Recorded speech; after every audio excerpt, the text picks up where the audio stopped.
അല്പം ഉളുപ്പും അഭിമാനവുമുള്ള ഒരു മുസ്ലിം ലീഗുകാരനും ഇത് കേൾക്കാൻ പാടില്ല. കാരണം നിങ്ങൾ തൊലി ഉരിഞ്ഞു പോകും. ഉടുപ്പില്ലാത്ത മുസ്ലിം ലീഗുകാരുണ്ടെങ്കിൽ കേട്ടോളൂ. അല്ലാഹുവിന്റെ നിയമമാണ്. ഞാൻ ചോദിക്കട്ടെ, അല്ലാഹുവിന്റെ നിയമം നിലനിൽക്കേണ്ടതില്ല എന്ന് അല്ലാഹുവിന്റെ നിയമത്തെ മനുഷ്യന്റെ നിയമം കൊണ്ട് മറികടക്കാൻ കഴിയുമെന്ന് നിങ്ങൾ വിചാരിച്ചാൽ അവൻ വിശ്വാസിയാണോ? അതുകൊണ്ടെല്ലാം തീരുമെന്ന് വിചാരിക്കുന്നുവോ? അല്ലാഹുവിന്റെ നിയമമാണ്. നരേന്ദ്രമോദി കുറച്ച് വോട്ടുകളുടെ ബലത്തിൽ ഇന്ത്യയുടെ പാർലമെന്റിൽ ചുട്ടെടുത്തതല്ലാതെ.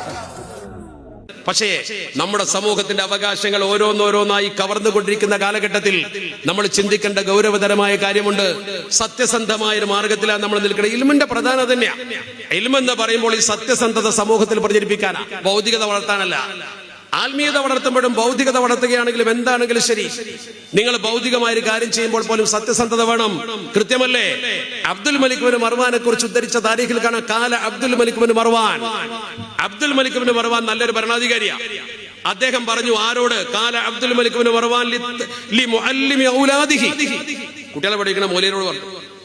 തന്റെ മക്കളെ പഠിപ്പിക്കുന്ന ഉസ്താദിനെ വിളിച്ചിട്ട് അദ്ദേഹം പറഞ്ഞൊരു വാക്കുണ്ട്. എന്താ പറഞ്ഞത്? അബ്ദുൽ മലിക് ബിൻ മർവാൻ ലി മുഅല്ലിമി ഔലാദിഹി. അദ്ദേഹത്തിന്റെ മക്കളെ പഠിപ്പിക്കുമ്പോൾ അല്ലിമിനെ വിളിച്ചിട്ട് പറഞ്ഞു, അല്ലിമുഹും സിദ്ഖ, നിങ്ങൾ അവരെ സത്യത്തിൽ നിൽക്കാൻ പഠിപ്പിക്കണം, സത്യസന്ധത പഠിപ്പിക്കണം. കമാ തുഅല്ലിമുൽ ഖുർആൻ, ഖുർആൻ അവർക്ക് പഠിപ്പിച്ചു കൊടുക്കുന്നത് പോലെ തന്നെ നിങ്ങൾ സത്യസന്ധത പഠിപ്പിച്ചു കൊടുക്കണം. നമ്മളെ ഉമ്മത്ത് ചെയ്യേണ്ട പ്രധാനപ്പെട്ട ഒരു കാര്യം അതാണ്. ഒരു സത്യത്തിന്റെ പന്ഥാവിൽ നമ്മൾ നിൽക്കുമ്പോൾ ആ സമൂഹത്തെ ഒരിക്കലും മറ്റുള്ളവർക്ക് ഭിന്നിപ്പിക്കാനോ തകർക്കുവാനോ കഴിയില്ല. അതാണ് ശരിക്കും നമ്മൾ ചിന്തിക്കേണ്ട ഏറ്റവും പ്രധാനപ്പെട്ട മാർഗം. ഇവിടെ നമുക്ക് നഷ്ടപ്പെട്ടു പോകുന്ന എന്തൊക്കെയാ? നമ്മുടെ അവകാശങ്ങളാണ്. നിങ്ങൾ ഈ വിഷയത്തിൽ മുസ്ലിം ഉമ്മത്തിന് സംഭവിച്ച ദുഃഖകരമായ അവസ്ഥയെ കുറിച്ച് നോക്കണം. നിങ്ങൾ ഇപ്പൊ നമ്മുടെ സമൂഹത്തിന് സംഭവിച്ചത്, നമ്മുടെ സ്കോളർഷിപ്പ് മുഴുവൻ നമ്മുടെ കയ്യിൽ നിന്ന് പോയി. 100% മുസ്ലിങ്ങൾക്ക് അവകാശപ്പെട്ട സ്കോളർഷിപ്പ്, അത് 100% സച്ചാർ കമ്മീഷന്റെ പശ്ചാത്തലത്തിൽ നമുക്ക് കിട്ടിയതാ. അത് 100% നമുക്ക് കിട്ടേണ്ടതാ. ഒരു സഹിഷ്ണുതയിൽ 20% കൊടുത്തു. ഇപ്പൊ അതിന്റെ 50% പോയി. ആ ഒരു ഗതി ഇതിനും ഭാവിയിൽ വരും. PSC വഴി വരുന്ന നിയമിതനാകുന്ന ഒരാളെ സംബന്ധിച്ചിടത്തോളം അയാൾ മുസ്ലിമാണെന്ന് ഉറപ്പാക്കാൻ എന്ത് നിയമം കൊണ്ടുവന്നാലും ശരി, അവൻ നിരീശ്വരവാദിയാണെങ്കിൽ ഒരിക്കലും അവനെ തടുക്കാൻ കഴിയില്ല. മാർക്ക് കിട്ടിയാൽ അവൻ വരും. വഖഫ് സ്വത്ത് കൈകാര്യം ചെയ്യുന്ന ഓഫീസിൽ നിരീശ്വരവാദി വന്നാൽ എങ്ങനെ ഉണ്ടാവും? ആ ഒരു ഗതിയെ കുറിച്ച് എന്താ ചിന്തിക്കാത്തത്? ഇതൊരു 10 കൊല്ലം കഴിഞ്ഞ് കോടതിയിൽ പോയാൽ എന്താവും? 2011 കേസ് 2021 കോടതിയിൽ പോയ പട്ടിമറിഞ്ഞില്ലേ? നമുക്ക് സ്വന്തമുള്ളത് എന്തേ സംഭവിച്ചത്?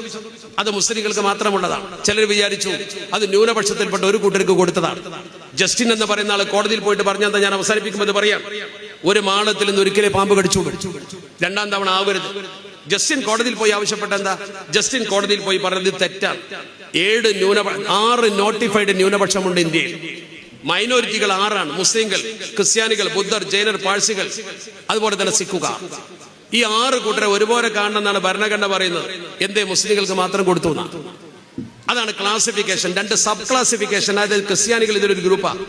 അവരിൽപ്പെട്ട ലത്തീൻ കത്തോലിക്കർക്കും പരിവർത്തിത ക്രൈസ്തവർക്ക് മാത്രം കൊടുത്തത് തെറ്റാണ്. ഇയാളെ വാദമത. ഈ വാദമാണ് അയാൾ കോടതിയിൽ വിളിച്ച് കോടതി ഒറ്റയടിക്ക് ആ പരിപാടി നിർത്തിവെച്ചു, ക്ലോസ് ചെയ്തു. എന്ന പോലെ നാളെ ഒരാൾ കോടതിയിൽ പോയിട്ട് പറയുന്നത് PSC ഒരു സ്റ്റാറ്റ്യൂട്ടറി ബോഡിയാണ്. ആ ബോഡി വഖഫ് ബോർഡാണെങ്കിലും എന്താണെങ്കിലും ഗവൺമെന്റ് ബോഡിയാണ്.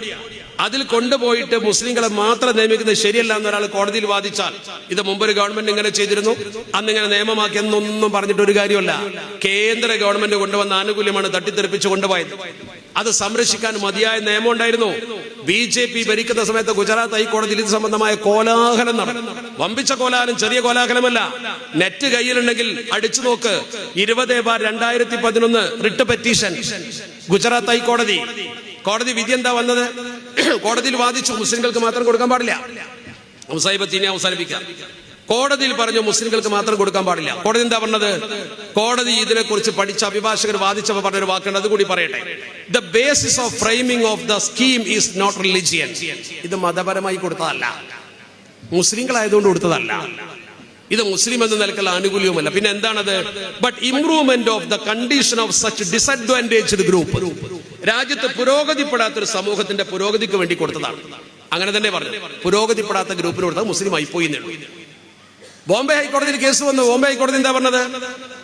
The reason of providing the scholarship is their slow progress as compared to the national average.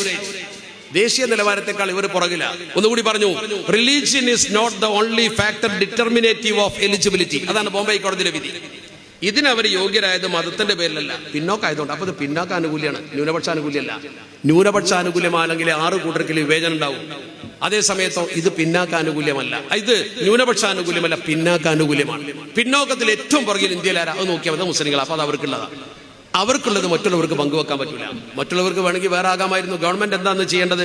Government അന്ന് ചെയ്യേണ്ടത് ശരിക്ക് ബാക്ക്വേർഡ് മുസ്ലിം ഡെവലപ്മെന്റ് കോർപ്പറേഷൻ ഉണ്ടാക്കണം. ഏതുപോലെ ക്രൈസ്തവ വികസന കോർപ്പറേഷൻ അവിടെ ഉണ്ട്, പരിവർത്തിത ക്രൈസ്തവ വികസന കോർപ്പറേഷൻ എന്ന പോലെ. അതുണ്ടാക്കിയില്ല. ഇത് ന്യൂനപക്ഷ സെല്ലിലൂടെ നടപ്പാക്കി. അതോ കുഴപ്പമായത് എന്ന പോലെ ഇത് PSCക്ക് ഇടുമ്പോൾ ഇതേ കുഴപ്പം വരും. അതിൽ വാശി പിടിക്കേണ്ട ഒരു കാര്യവും ഇല്ലല്ലോ. അത്രയും നമ്മൾ പറഞ്ഞു.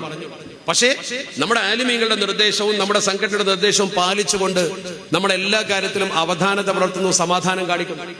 അതൊക്കെ ചെയ്യുമ്പോഴും ഒരു കാര്യം പറയുന്നു, നമ്മളിതൊന്നും തിരിച്ചറിയാതെ പോകരുത്. അതിന്റെ തൊട്ടുടനെയാണ് 1% നമുക്ക് ഉന്നത വിദ്യാഭ്യാസ രംഗത്ത് ശതമാനം പിൻവലിച്ചത്.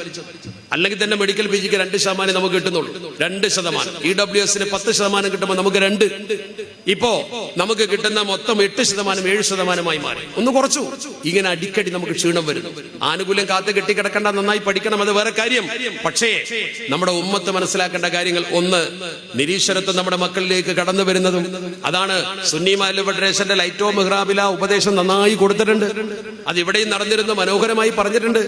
ആ ചിന്തയിലേക്ക് നമ്മുടെ കൗമ് പോകാതിരിക്കാൻ പണ്ഡിതന്മാരായ നിങ്ങൾക്ക് ഉത്തരവാദിത്തമുണ്ട്. നിങ്ങൾ ഈ സമൂഹത്തിന്റെ മിഹ്റാബുകൾ കൈകാര്യം ചെയ്യുന്നവരാ.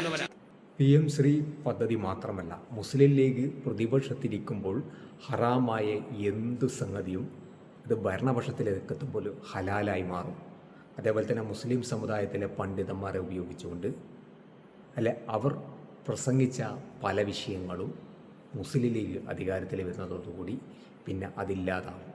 നേരത്തെ LDF സർക്കാരുള്ള സമയത്ത് രൂക്ഷമായി പല വിഷയങ്ങളിലും കൃത്യമായ നിലപാടുകൾ എടുത്തിരുന്ന അതേ മുസ്ലിം പണ്ഡിതന്മാർ ഇപ്പോൾ മുസ്ലിം ലീഗ് അധികാരം കൈയേറാൻ തുടങ്ങിയപ്പോൾ കുറ്റകരമായ മൗനത്തിലാണ്. പണ്ഡിതന്മാർ പലതുമാണ് എന്നൊക്കെ പറഞ്ഞ് നടന്ന ആളുകളുണ്ടായിരുന്നു. അവരൊക്കെ ഇപ്പം കുറ്റകരമായ മൗനത്തിലാണ്.